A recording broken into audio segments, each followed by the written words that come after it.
Have become all too familiar this week to the sound of sirens. It was traumatic.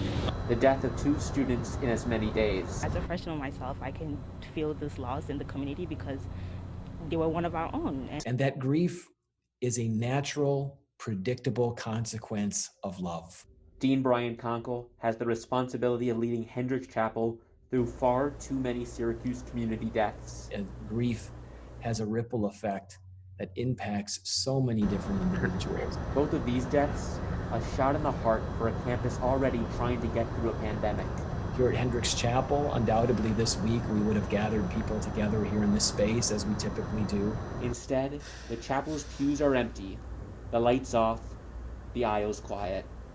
In times of grief, I think that there's one critical promise that we can make to each other. And that's the promise that we do not journey through grief alone. They were both just smart, really great kids, so it just sucks we can't come together and have something for them. Dorothy Sabo is hurting more than most. She knew Trevor Daly Pierce.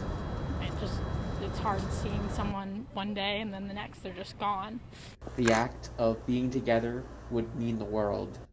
It makes you feel not alone, and knowing that your pain isn't just one-sided. There are other people that are also going through the same thing as you. Conkle says right now, the most important thing is people engaging with others. Sometimes it's a phone call, sometimes it's an email or a text message.